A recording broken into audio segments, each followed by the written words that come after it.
Welcome to Patriotic Pulpit. If you're going to try to destroy America, try to destroy this free country, how would you go about doing it? Now, some people might say, well, we would use an atomic bomb or we would bomb the country. But just need to back up for a moment. All the countries or civilizations in the world that have collapsed have not collapsed that way. They've not been taken over, or maybe just one or two out of the 23 or 24 civilizations that have ever existed have actually simply collapsed by external warfare. Most have collapsed because of internal problems, immorality, weakness. The people have no will to resist. So how would you go about destroying the greatest country that has ever been, America? How would you go about destroying this country? Well, number one, you might open the borders. You would just open the borders wide open. Now, that's exactly what happened, or one of the things that occurred to ancient Rome. Ancient Rome was run over by the Goths, the Visigoths, and other tribes from the steppes of Russia, and the Germanic tribes that came down, and they didn't have any will to resist, and that was a part of the problem. So we would just open the gates, we'd just open the doors and open the borders. That's exactly what we have going on right now. The borders are wide open, and the Democrats are arguing that non-citizens, people from all over the globe, have a right to your money, have a right to outvote you, and a right to vote and cancel your voting for people that are running for office. That's exactly what's happening.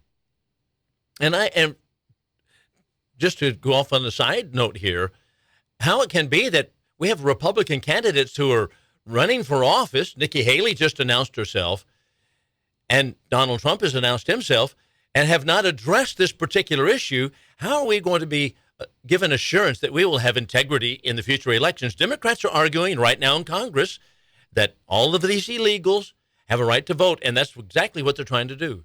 That's what ballot harvesting is all about. So, number one, if you're going to destroy our nation, you're going to try to open the borders, and that's exactly what we have done. Number two, here's something else that you might do. George Soros has thought about this a long time. He was involved in bringing down different nations in Europe, having them being overtaken by communism. And so he has installed different individuals in this nation, usually in the district attorneys and the prosecutors in different places and key positions, so that you can open the doors of prison. We open the borders, and we're going to open the doors of the prisons, and we're going to let people out. We're not going to incarcerate them anymore. There is a major de-incarceration movement in America. It is funded by the George Soroses of the world. It is furthered by the academic nutcases that are out there telling us that, well, most people that are in jails or in prison are there because of minor drug-related offenses. We'll talk about that in a moment. It is furthered by the mainstream media, who also push the same narrative, and that is open the prison doors and let the prisoners out. What is all this going to be? It's going to be chaotic in America.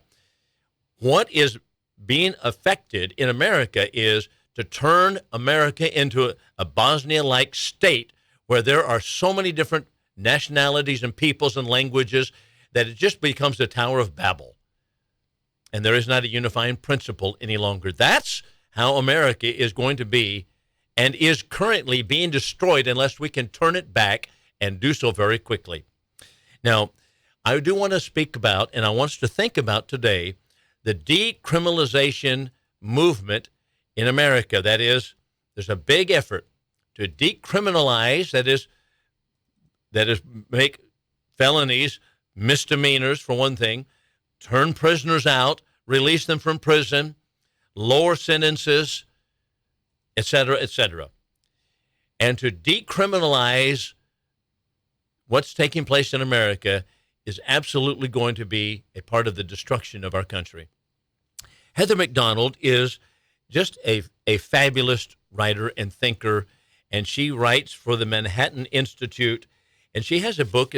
I think it was published in 2017, if I'm not mistaken, just several years ago, about 6 years ago, and it is called The War on Cops: How the New Attack on Law and Order Makes Everyone Less Safe.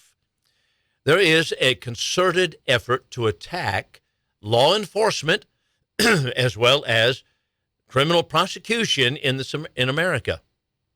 And that's why George Soros has sponsored many different people, whether it be in Los Angeles or in Chicago or Philadelphia, and sponsored individuals who are not willing to incarcerate violent people in America. What is that creating? It's creating chaos in the streets. Now, who are some of these people that are telling the grand lie the grand lie being that, well, most people in prison are there for minor drug-related offenses or smoking marijuana or minor cocaine use? Who are these people that are telling that grand lie? Well, number one, this Heather McDonald tells about this, explains it in her book in chapter 22, which is The Decriminalization Delusion. And it reads this way: July 2015, President Obama paid a press-saturated visit to a federal penitentiary in Oklahoma. The cell blocks that Obama toured had been evacuated in anticipation of his arrival, but after talking to 6 carefully pre-screened inmates, he drew some conclusions about the path to prison. Quote, "These are young people who made mistakes that aren't different than the mistakes I made and the mistakes that a lot of you guys made," he told the waiting reporters when he exited the prison. The New York Times seconded this observation in its front page coverage of Obama's prison excursion. There is but a fine line between president and prisoner, the paper noted. Anyone who smoked marijuana and tried cocaine, as the president had done in his youth, could end up in a El Reno Federal Correctional Institution, according to the Times. As Heather McDonald tells us, as she comments on this, she said that claim and that conceit is absolutely preposterous. It takes a lot more than marijuana or cocaine use to end up in federal prison, but the truth does not matter. And that's what's the case regarding the decriminalization of going on in America right now. Now, who are some of the others? Well, the Democrats, and unfortunately, some Republicans as well, have joined that decriminalization movement. So this is an article from Fox News, and it appeared just a day or so ago. There are prominent Democrats across the country wanting to decriminalize drugs by arguing that harsh drug laws have led to a prison population boom. In 2019, Democrat Representative Alexandria Ocasio-Cortez, you knew that she would show up in this one, suggested on Twitter that the reality of the U.S. prison system is that nonviolent people stopped with a dime bag. And all these people in prison, she goes on to suggest, are there because of nonviolent offenses. President Joe Biden, they've got to follow the tracks of Obama, issued thousands of pardons for marijuana crimes while insisting no one should enter a federal prison solely due to the possession of marijuana. No one should be in a local jail or state prison for that reason either. That is a grand lie, and this counts in his statement. That is to say that people are not in federal prison because simply of marijuana smoking or even cocaine use. Massachusetts Senator Elizabeth Warren, once again a Democrat, said that in 2018, more people are locked up for low-level offenses on marijuana than for all violent crimes in this country. That is absolutely absurd. But the Democrats keep piping it, taking their cues from Obama, who started this decriminalization efforts. Why are they doing that? Well, number one, I do want to point out, they know better. They absolutely know better. But why are they doing it? They're doing it in order to drive the prison doors open and to turn out violent offenders over and over again. It's going to lead to a destruction of this country and to have a Gestapo state. That's what this is all about. Zach Smith and Keith Humphreys. Keith Humphreys, by the way, is an American psychologist, an Esther Ting Memorial Professor at Stanford University. He told Fox News, he said, it's been a long time talking point, particularly around cannabis legalization, to say our prisons are full of pot smokers and non-violent drug offenders. It's just something that has never been true. Certainly for cannabis, you can get a night in a jail still for cannabis, but going to prison is pretty much impossible anymore. Not that it ever was possible. He said that even at the height of the crack cocaine explosion in the 1980s, only about 1 in 5 state prisoners were incarcerated for a drug charge of some form. Humphreys explained that violent crime is driving prison populations in the United States, as evidenced by the data showing 62.4% of state prisoners are serving sentences for violent crimes. The other 40% includes people who previously committed violent crimes or who pleaded down from violent offenses to a lesser offense.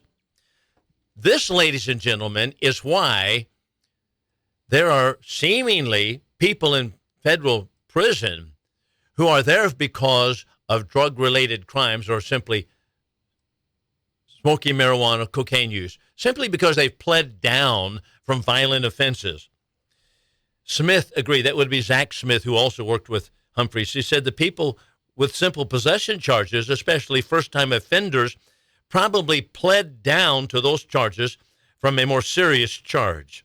For instance, a lot of times if someone is potentially facing possession with intent to distribute charges, which carry much higher penalties, the prosecutor might plead down to simple possession charges in that case. So most of the time, I suspect that is what is going on. He also echoed the conclusion that prison populations are driven by violent crime and not low-level drug offenders. Not just in recent years, but that is true now. That has been true historically. Between 1960, for example, and 1990, the rate of violent crime in the United States has surged over 35%. It's the biggest increase in our history. And so that's the increase in violent crime. That was the increase in incarceration and the increase in incarceration rates. It's not minor drug offenses or really drug offenses, period. So says Zach Smith. Smith said there were 43 million drug arrests in the United States between 1980 and 2012. That's 43 million. Now, that sounds like a lot, but until you consider that there were over 445 million total arrests during the same time frame, which he said shows that drug arrests accounted for less than 10% of all arrests over that roughly 32-year period. That runs contrary, ladies and gentlemen, to this narrative that some Republicans have hopped onto by saying, well, the prisons are full of people that are simply there because of minor possession charges, cocaine use, marijuana smoking. Now, I mentioned George Soros. He's a mega donor for all the liberal causes in this country, and he spent billions of dollars pushing for criminal justice reform, backing the progressive prosecutors that Smith's book, and by the way, Zach Smith's writing a book regarding all of this misinformation on this. Soros has often advocated to end mass incarceration through his Open Society Institute and Open Society Foundations. And he contends that minor crimes have filled U.S. jails and prisons to overflowing. Now, let's just stop and think. Who then is making the argument?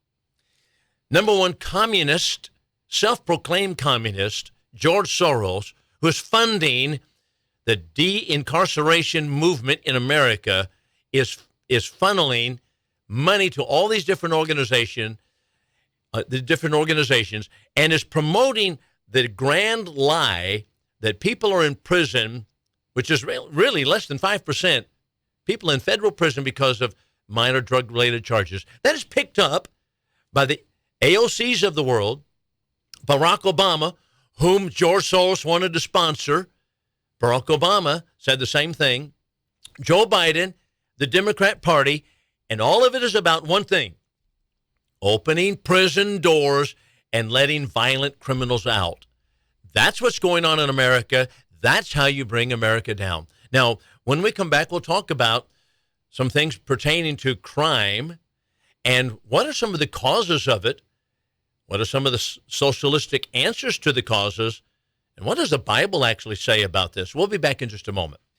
Now, before we turn attention to criminal justice, the biblical perspective on it, which is the true perspective versus socialism, I do want to make mention of a couple of items that was also found in this Fox News article. It's just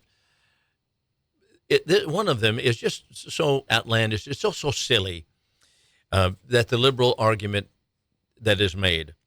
And this is Humphreys. You remember we were talking about Keith Humphreys, American psychologist at Stanford University. And Humphreys took issue with an argument from activists who claim that violence is driven by the fact that drugs are illegal and violent crime would go down if drugs were legalized. Now, when I read that, I thought, this sounds like an elementary school argument. I mean, I heard the same thing, and it never has been true. It is so surface level. It is so silly. It doesn't hold any weight whatsoever. It's like, back in the elementary schools saying, well, the reason that kids want to chew gum is because it's against the rules. And so if we make it a rule that they can chew gum, they'll quit chewing gum. How juvenile can you get? And I've heard the same thing regarding alcohol. Well, the reason that people drink alcohol is because it's against the law. That was during Prohibition years. Well, that's what they said. That's how they argued. Well, because alcohol is against the law, that's why they want to drink it. So they legalized it, and then what happened? Well, alcoholism is a huge, huge problem in America, and it continues to grow, and it's connected with other drug problems at this point. It's destroying lives. It destroys marriages. It destroys people. It destroys communities. It's absolutely incredible. And we had the same kind of lie going on in the streets of San Francisco and the streets in Chicago O'Hare Airport. They say, well, if you go ahead and give them the drugs, like in San Francisco, they have little markets. They give them the drugs and give them the needles, and this will help this problem. Well, what is it? Well, you don't even want to go there anymore because the streets are littered with these kind of people. It's absolutely stunning that people would make that argument. But they do argue that. That's the way liberals would do. They just cannot think clearly. Well, here's how Humphreys answers it. He said, the problem with that reasoning is that the number one drug involved in violence in the United States by a big margin is alcohol, which is, of course, legal. So it doesn't follow at all from this data that this just proves their point all along. No, it doesn't really prove the point at all. Well, there's much more to be noticed on that article, but that kind of tees us up for some of the discussion I want us to think about regarding criminal justice. Now, we'll come back in a few moments. We'll talk about it. But before we go to break, I do want to make mention of the fact that we are now on Spotify. You can find us on Spotify. Patriotic Pulpit is the name of the show. Patriotic Pulpit on Spotify. That's an app that you can subscribe to or get on your phone, purchase on your phone. It's also on Amazon Music. We also have YouTube's up little shorts that are done when material that I have on the radio here. You can also find my material on the News Talk 1290 website. And that website, of course, has articles I write, and they're posted there on that website. So you can go there to find my written articles. You can also find me on iowaparkcoc.org. That's Iowa Park, that stands for Church of Christ, iowaparkcoc.org. And you can hear me preach online. My sermons are posted there as long as YouTube keeps me up. And so the sermons are there, articles that I write for the church bulletin or whatever it may be, other materials you can find on the iowaparkcoc.org website. So that's how you can find all of this material. So when we come back, we'll talk about criminal justice and what does the Bible teach about criminal justice and how what we are seeing, that is the different arguments that are made to release people from prison in order to reduce their prison sentences, to reduce the criminality from felonies to misdemeanors and all that kind of thing, how all of that really comes out of a Marxist worldview. And we'll talk about that in just a few moments. We'll be right back. Let's think about criminal justice, and I want to compare two worldviews. One is that which is Christianity, which what the Bible teaches, and what our Lord Jesus Christ taught regarding criminal justice. And we're thinking about two different areas. Number one, the causes of sin and crime. And number two, what is the purpose of criminal justice? So we're looking at it from number one, the biblical worldview, which is the only true worldview. And then we'll look at it from a Marxist worldview. We'll talk about why that's false and what comes out of the Marxist worldview, which is what we're seeing taking place right here in America. So let's think about the biblical worldview pertaining to, number one, the causes of sin and crime. And we'll compare that to Marxism. Our Lord taught very plainly and boldly, and this is in the Old Testament as well as the New, that sin and crime actually spring from the heart of an individual. For example, in Mark chapter 7. Now, the discussion is here. The Jews have the idea pertaining to eating and drinking and all of the different laws of minutiae that they laid upon all the people, washing hands before they ate bread. So it's all the tradition of the elders. It wasn't according to the Old Testament law, but they laid upon the people all these different traditional laws that they must wash their hands this way. And here's how to do it. They even explained in the Talmud how to wash your hands, how to hold your fingers when you pour the water over them and all that kind of thing. And that was according to them. That's how you have clean hands, and that's the way that you approach God, only doing all these ritualistic washings. Our Lord answered that, and he tells the people, this is in Mark 7 now, and we're coming down to about verse 15 or so. He said, listen, hear me all of you and understand, there's nothing from without that entering into the man can defile him. But that which proceeds from within the man, that is from within to the without, proceeds from within the man, that defiles the man. Those are the things that defile the man. So there's nothing from without coming into the man that defiles him. Now, that was a short little parable. The disciples came to our Lord later, after he was alone in the house, we're told in the next few verses. They asked him what about this parable. He said, are you so without understanding also? Perceive ye not that which is without, entering into the man, it cannot defile him, because it goes not into his heart, but into his belly and out into the drought? And then Mark tells us this, he said, making all meats clean. There's no unclean meats. That's not the way it is in Christianity. But that which proceeds from within, that defiles the man. And then he goes on to explain that coming from within, from the heart of man, that defiles the man, for out of the heart evil thoughts proceed, fornications, thefts, adulteries, and so forth. And he goes through a long litany of crimes that people commit, or sins, they're not necessarily criminal offenses, sins that people commit, and they begin in the heart. Now, that's the biblical explanation of how and what are the causes of crime, lodged in the heart. Now, let's turn attention to Marxism for a moment. Karl Marx tells us, and all of the followers of Marxism tell us, that all crime and all sin and all, of course, they wouldn't count sin as sin, but all crimes, all transgressions of whatever nature they may be, all originate because of the class in which you were born.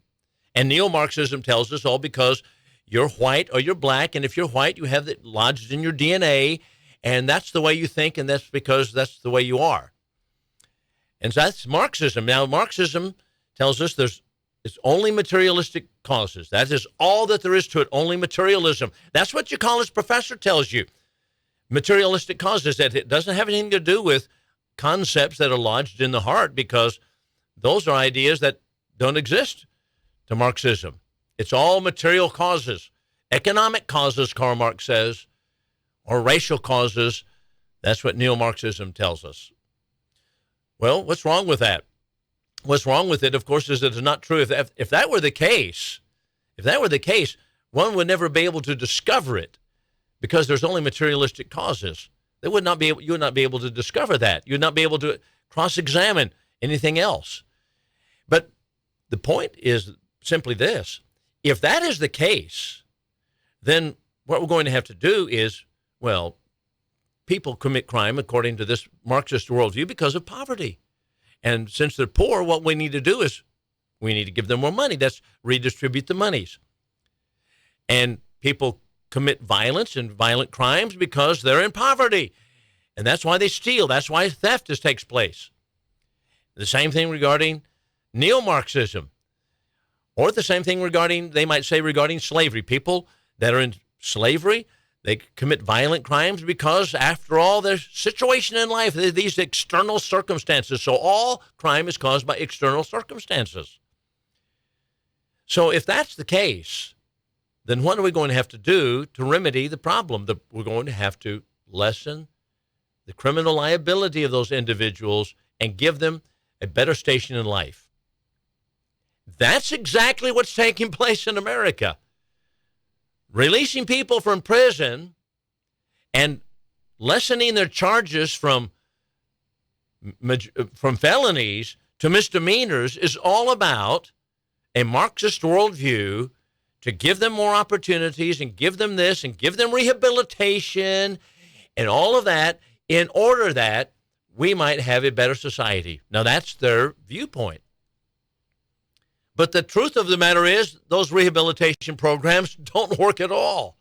It doesn't work. That doesn't solve the problem because it's a false view of the world. Marxism is a false view of the world. No, problems are not solved by changing someone's economic status. Problems are not solved and crime is not remedied by giving a person a promotion and putting a minority over a white person or a white person over a minority simply because of the class that they're in. No, that doesn't solve the problem.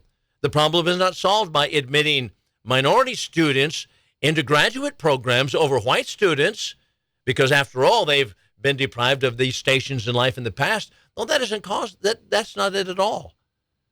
No, that misses it entirely. And all of that is exactly what's taking place in America. But what was the root of it? The root of it is Marxism. That's exactly what's taking place. So let me just turn attention to purpose of criminal justice for a moment. What is the purpose of criminal justice? We've kind of touched upon it there. According to God's word, the Bible, criminal justice is about honoring God and honoring man. And the punishment of the individual is about honoring God and honoring man. It's also about not only punishing the individual, but protecting society. Let's talk about each of these very quickly. Punishment is necessary to honor God. You know, God tells us very plainly, for example, in Genesis 9:6, that man was made in the image of God. Therefore, those who commit murder have affronted God, and his majesty and his holiness must be upheld. And so the death sentence was given because God's name must be upheld. And God's honor must be recognized. So exactly regarding man. Man must be honored because he's made in the image of God. Incidentally, what value has man according to the Marxist worldview? No more than an animal. No more than a plant. No more than a bug that you might step on with your foot. No more than a cockroach. It's exactly right. That's because all you are is matter in motion, according to Marxism. So punishment is necessary, number one, in order to uphold God's honor. Number two, it is necessary to protect society at large and individuals in particular. There are many passages in the Bible that teach us very plainly that punishment is to be done in order to protect society. Now, for example, Romans 13, verses 3 and 4. He, that is the government, bears not the sword in vain. But let me just turn attention to Marxism, for example. What is Marxism all about? Well, they think that prisons and jails are about rehabilitation, changing people up, rehabilitating the person. They miss the point of what the purpose of incarceration is, or the purpose of even the death sentence is. The purpose is to protect society and other individuals. That's exactly what Marxists don't want. They're all about rehabilitation. I'm not denying, and the Bible does not deny, that some people can be rehabilitated and certain minor offenses, but the death sentence was given by God in the Old Testament for over 20 different crimes, including murder, adultery, fornication, homosexuality, bestiality, and others. Death sentence. Why? Protection of society, protection of individuals, because individuals are influenced by people who commit those crimes. So that's the reason that the death sentence is given. Excuse me. What's going on in our society today? Well, they're all about rehabilitation, giving them second and third and fourth chances, turning prisoners loose. And they say it is, of course, about rehabilitation, but in the end, you know very well what it's about. It's about creating chaos in this nation, opening the borders and opening the prison doors. We'll be back in a moment. And we're talking about criminal justice in this particular program. And we've talked about it before in many programs gone by regarding juvenile detention, a juvenile detention alternative initiative, and the movement by liberalism to change up the prison population or the juvenile detention population and make it more racially conforming to what we have in society. But basically that means, of course, turning many minorities out. Well, the same thing is going on regarding the prison population as well. And Heather McDonald, back to her book, The War on Cops, if you didn't catch the first part of the program, she explains quite a bit about this, and she answers it so cogently, so successfully, and it's just hard to believe that anybody can read this kind of material and think, well, I don't believe it. So this is from her book, and this is page 216. Now, she's talking about the myth that the criminal justice system is meting out sentences disproportionately to blacks because of the bias by police, prosecutors, and judges. Now, that's the myth that she's answering. So she points out the bottom line is that too many places, this is what President Obama, she's quoting him here, who spoke to the NAACP, and he promoted that myth, and here's how he put it. The bottom line is that in too many places, black boys and black men, Latino boys and Latino men experience being treated differently under the law. That's what he said to a conference in July 2015 at the NAACP. Echoing a claim that he has made frequently, we have already seen him deploy that line in many different settings regarding the Baltimore riots, regarding the Ferguson riots and what took place in Ferguson, Missouri, shortly thereafter. Incarceration, he said, disproportionately impacts communities of color. He goes on to say that African Americans and Latinos make up 30% of our population, but they make up 60% of our inmates. Now, excuse me. Now, naturally, Obama did not say anything about the crime rates in communities of color. And he did not mention the fact that it's not simply marijuana smoking that landed a higher percentage of blacks in prison, but it is the fact that he refused to mention that it is disproportionate rates of violent and property crime. And that myth and the ignorance of the facts is also promoted and continued to be repeated today by the Democratic Party and Joe Biden administration. Nevertheless, the racial disparity in incarceration rates has shrunk by nearly a quarter since 2000, with the black incarceration rate down 22%, the white incarceration up 4%. A 2011 study in California, or of California and of New York, the arrest data, led by Daryl Steffensmeyer, a criminologist at Pennsylvania State University, found that blacks commit homicide, blacks commit homicide at 11 times the rate of whites, robbery at 12 times the rate of whites. Such disparities are repeated in city-level data. In the 75 largest county jurisdictions in 2009, blacks were 62% of robbery defendants, 61% of weapons offenders, 57% of murder defendants, and 50% of forgery cases, even though blacks are less than 13% of the national population. Now, get that carefully. These are the statistics that Barack Obama back then and Joe Biden today and the Democratic Party today absolutely, teetotally ignore. Blacks dominated the drug trafficking cases more than possession cases. Blacks made up 53% of all state trafficking defendants in 2009.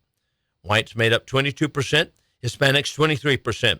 Whereas in possession prosecutions, blacks were 39% of defendants, whites 34%, and Hispanics 26%, in spite of the fact that blacks make up only 13% of the population. Now, what is the fact then? What is the conclusion of these factual matters? Repeated efforts, writes Heather McDonald, by criminologists to find a racial smoking gun in the criminal justice system have come up short. If the prison population were not a reminder of that reality, that the political and academic establishment would rather cover up the black crime rate, it is unlikely that the de-incarceration movement would have generated the same momentum. In other words, all of these programs that they're basing all of their work on, all of the social programs that they try to tout, they're not working. They do not work. How about those social programs, for example? They say the social programs work better than incarceration. Some de-incarceration advocates argue that if we'll just have more social programs for criminals, that will significantly reduce the risks of letting offenders out early or not confining them in the first place. They tout what they call evidence-based practices, EBP, evidence-based practices, meaning social services, therapeutic programs delivered to the at-risk population. And they say, well, this is all scientifically based, which it absolutely is not. The problem is, McDonald points out, the whole problem with the EBP movement is that there's not much E for the P. As one researcher, Joan Petersilia, Stanford law professor, stated, few programs have been shown to work. And if a program produces an effect in its initial iteration, that result may not be replicable, especially at a larger scale. None of the 6 programs, now get this, none of the 6 programs evaluated by the Justice Department for prisoner reentry was rated as effective. None were rated as effective. All of this coming out of a basic Marxist worldview. But let's talk about, excuse me, the basic problem that we have here. I want you to think about the home. What do we have regarding the home? And I'm speaking about fatherless homes and children born out of wedlock. Do you know what the rates are, the percentages in the different populations? And these are round figures. In the black population, fatherless homes are approximately 75%. 3 out of 4 black children are born without a father in the home. In the Hispanic community, the rate is about 50%. That is 1/2 of all Hispanic children are born into the home, Hispanic home, without a father in the home. In the white community, it is less. It is 33%, 1/3. That's still way too high. Now, you think about that for just a moment. 75% of black children are born without a father in the home. I wonder if that has anything to do with the misbehavior that they demonstrate, that black children demonstrate in schools and on the streets that land them in prison. Well, you know that it does. You know that it does. This is exactly what our social programmers don't want to confess. They don't want to look at. The chief problem is the lack of godly fathers in the home. Here's some more statistics for you regarding children that are born out of wedlock. Do you realize that the percentages are approximately the same? In the black community, children that are born out of wedlock, approximately 75, almost 80%. In the Hispanic community, approximately 1/2 of the children are born out of wedlock. and then in the white community, about a third. Now that tells you, once again, the problem. Unmarried women having children, fatherless homes, no guidance from a man, a godly man that will give them loving guidance and loving discipline in the home. This is the problem. And our society is refusing to face the problem. We're not looking at it. We're not looking at it square in the eye. We're ignoring it. But what has caused this problem? Let's go back a step further. What has been the cause of this problem? What is fomenting all of these fatherless homes? I'll tell you what it is. It is the unconstitutional welfare state. These problems did not exist, not to this extent, prior to FDR's program of the welfare state. What has happened is the government has become the daddy in the home by providing money to unwed mothers, providing money to fatherless homes. The welfare state. And the government has thereby exacerbated these problems, has caused them to skyrocket. And the welfare state, which our founding fathers made absolutely just clearly as they could possibly say it, unconstitutional. You can't take money from one person and give it to another. You can't take money from one population and give it to another. You can't do that. It's unconstitutional. It's immoral besides. And that's what they said. But the New Deal changed all of that. The welfare state has become the cause of fatherless homes, which in turn has become the cause of crime rates in America and the skyrocketing violent crimes, as well as the increasing minority population that are incarcerated. We need to be careful on this decriminalization movement. It's all about destroying this country, opening the borders and opening the prison doors.